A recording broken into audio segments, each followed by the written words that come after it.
오늘 진주에서 보살님이 울면서 왔더라고요. 무엇 때문에?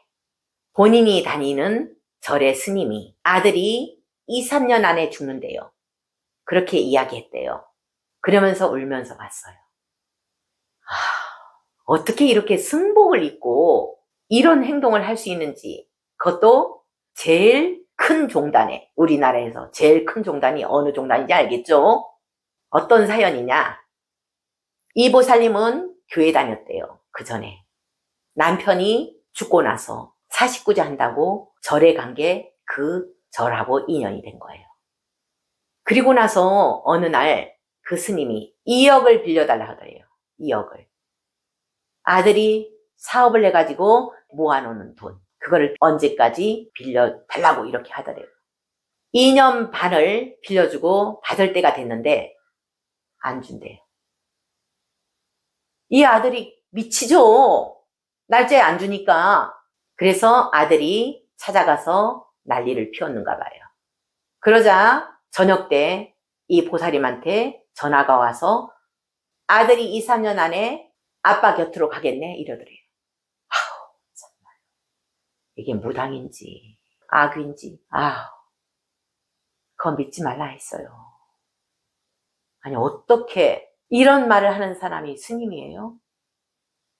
무당도 이런 말은 잘 안 해요. 그래서 또 매달리게 하려고 하는 것 같아요. 그럼 어떻게 해야 됩니까? 이런 식으로 물어보면 돈을 안 주려고 머리를 쓰고 있겠죠. 이런 분들이 한두 명이 아니에요. 이절저절 다니면서 부처님이 그렇게 말씀했다고. 부처님께서 기도 중에 거기서 시주하라고 했다고. 이렇게 또 오신대요. 그래서 용자 받아서 몇천만 원 시주한대요. 왜 거기에 속아요? 돈 거래는 부모와 자식 간도 하는 게 아니에요. 얼마 전에 또 그런 사람이 왔었어요. 놀래 자빠지겠어요. 이게 악귀예요, 악귀. 승복을 입었지 악귀라는 거예요. 그거는 정법이 아니에요. 내 입장을 비우고 상대방 입장에서 생각하는 게 정법이라 했잖아요. 근데 내 입장밖에 없어요. 그거는 정법이 아니고 사입이고 사도예요. 자기 입장밖에 없는 게 악귀라 했잖아요, 제가. 그래서 무속과 불교가 다른 점은 불교는 내 입장을 비우고 상대방 입장에서 생각하는 보살행을 가르치는 거고, 무속은 내 입장밖에 없잖아요. 상대방이 어떻게 되든지 통돼지 바치고 닭모가지 치고 닭 입장, 돼지 입장 생각해요? 안 하잖아요. 인간의 입장만 생각하잖아요. 그게 악이죠. 그 결과는 뭐예요? 불행이죠. 얼마 전에 이런 사례가 있어요. 저 경기도 어느 고장에서 최고의 부자였대요. 70년, 80년도에 부동산 업을 해서 엄청난 부를 누린 집안이 있었대요. 실제 들은 얘기예요. 자기 외삼촌이라고 이런 얘기를 하더라고요. 자식들은 7남매인데 공주처럼 왕자처럼 자랐대요. 학교에서도 대접받고 친구 사이에서도 대접받고 완전 공주 왕자. 집은 낚시터까지 갖춘 호화주택. 그 주위에서 다 부러워하는 그런 호화주택. 어느 날 이 집안이 땡전 한 푼도 없이 쫄딱 망했대요. 이 부친이 사냥을 좋아하고 낚시를 그렇게 좋아했대요. 총을 3자루나 갖고 있었대요. 사냥개를 데리고 다니면서. 잘 나가니까 교만한 거예요. 온갖 나쁜 짓 다 한 거예요. 인감도장 하나에 쫄딱 망했대요. 그때 당시에는 인감도장 하나 잘못 주면은 집안 다 망했잖아요. 그래서 7남매가 부끄러워서 그 고장에도 못 온대요. 어디로 뿔뿔이 흩어졌는지도 모른대요. 그리고 이 부친은 50대에 죽었는데 등에 난 종기 하나 때문에 뇌로 번져서 죽었고, 종기가 뭐예요? 악귀. 아들은 교통사고로 갔고, 이런 사연을 얘기하는 거예요. 잘 나갈 때 복을 지어야 되는데 복을 까먹고 있잖아요. 당대도 못 갔잖아요. 그 복이. 다 까먹고 쫄딱 망하고. 그게 바로 잘 나갈 때 복을 안 지었기 때문에. 악이 세계하고 주파수를 맞춘 게 바로 사냥하고 낚시였어요. 옛날 좌굴산에 우순경 사건이라는 그런 사건이 있었죠. 기네스북에 나올 정도예요. 단시간에 사람을 제일 많이 죽인 사건.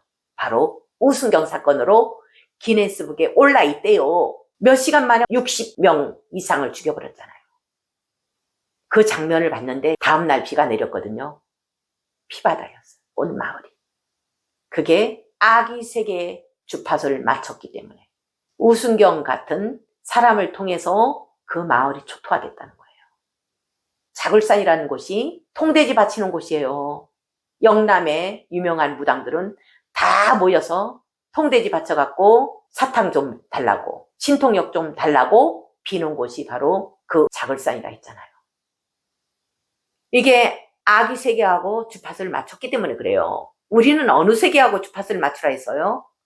보살 세계, 극락 세계. 보살행을 통해서 주파수를 그 세계에 맞추게 되면 우리가 원하는 거, 바라는 거, 이루어지는 세상을 지금 세상에서 경험한다는 거예요. 죽어서가 아니고 살아서 극락을 경험할 수 있다는 거예요. 먹고 싶은 거 다 먹고, 남들처럼 하고 싶은 거 다 하고, 낚시하고, 살아있는 거 회 떠먹고, 산낙지 먹고, 이게 아기 세계와 주파수를 맞추는 거라 했잖아요. 며칠 전에 제가 소원한이 있는 집 천도제를 한 적이 있어요. 소원한이 있어서 이렇게 풍지박산 된 경우는 저는 처음 봤거든요. 소장사에도 이 정도는 아니었어요. 이 집엔 소원한이 있다. 그랬더니만 사연을 이야기하는 거예요. 옛날에 광우병이 유행했을 때 자기 집에 소를 키웠는데 송아지를 낳았대요. 어미소가 광우병 걸린 거예요. 그래서 나라에서 묻으라 해가지고 포크레인 불러서 산채로 어미소 묻고 그 다음 송아지까지 묻어버렸대요. 생매장했잖아요. 그러고 나서 오남매가 아기처럼 변해간 거예요. 부모도 아기처럼 변해가고 모이기만 하면 싸우고. 제가 소원한이라고 하니까 이 사연을 이야기하는 거예요. 그 어미소 입장이면 어떨까요? 나 혼자 죽는 건 괜찮잖아요. 근데 내 새끼까지? 그래서 원한이 아기 지옥을 만드는 거예요. 죽은 소는 아기가 되는 거고 자기를 묻은 이 인간들을 다 죽이고 싶은 거예요. 그래서 그때부터 풍지박산 됐대요. 저는 신주단지 이야기를 참 많이 하죠. 왜? 사람들이 들고 오기 때문에 그래요. 어떤 집안이 있어서요. 제가 그 신주단지 안에 뱀이 들어있다 얘기했어요. 뱀. 그랬더니만 그 신주단지를 함부로 다리 밑에 가가지고 박살냈대요. 그러고 나서 그 집에 제일 착하고 똑똑하던 29살 난 아들이 친구하고 술 한잔하고 철길에서 잠들어 버린 거예요. 머리는 저쪽으로 날아가고 몸은 박살나고 신주단지 박살낸 거하고 똑같이 박살난 거예요. 철길이 뭐예요? 기차가 뭐예요? 뱀이잖아요. 뱀 모양이잖아요. 이렇게 무서운 게 바로 업이에요. 아기 세계와 주파수를 맞춘 거는 살생업. 원한을 짓는 거잖아요. 어떤 보살님은 그러더라고요. 스님, 저는요 잘못한 거 너무 많아요.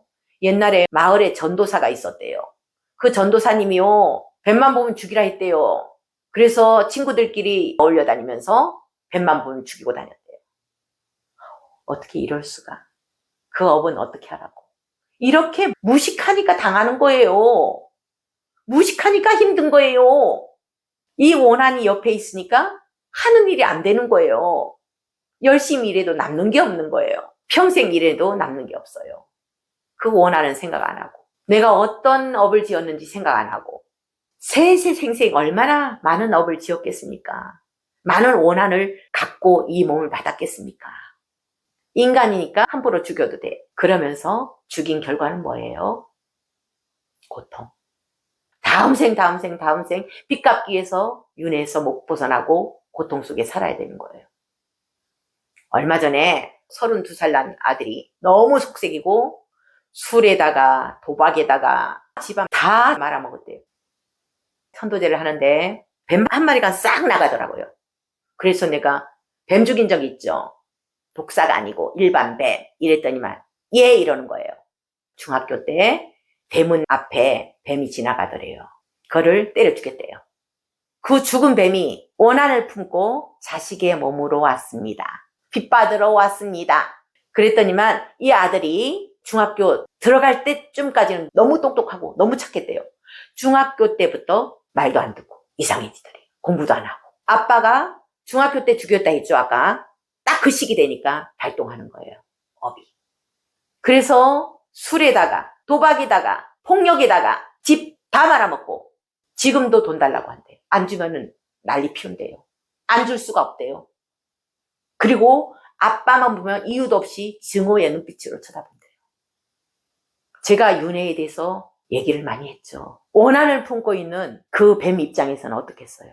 내가 뭘 잘못했는데 이렇게 죽어야 돼? 그 결과는 엄청난 고통. 어떻게 할 거예요? 갚아줘야죠. 이렇게 살생의 과보가 엄청나요. 그 입장에서 생각했을 때 해답이 나온다 했죠. 뱀 입장에서 생각했을 때, 개구리 입장에서 생각했을 때, 멍멍이 입장에서 생각했을 때, 고양이 입장에서 생각했을 때 해답이 나온다 했어요. 소의 입장이면 원수를 안 갚겠어요? 나 인간을 위해서 죽을게 하겠어요? 우리는 업에 따라서 껍데기만 다르게 썼지 똑같은 평등한 존재예요. 이게 공이에요, 공. 축구공이 아니고 빌공자예요, 공. 이 공이 어려운 게 아니에요. 공은 바로 평등성이에요. 너와 내가 둘이 아니고, 축생과 인간이 둘이 아니고, 부처와 중생이 둘이 아니고, 삶과 죽음이 둘이 아닌 금강경의 그 네 가지 상. 아상, 인상, 중생상, 수자상. 이거를 깨는 게 바로 공을 실천하는 거잖아요. 내 입장을 비우라는 거예요. 그럼 해답이 나온다는 거. 항상 보살행을 통해서 주파수를 보살의 세계와 맞추는 연습을 하도록 합시다.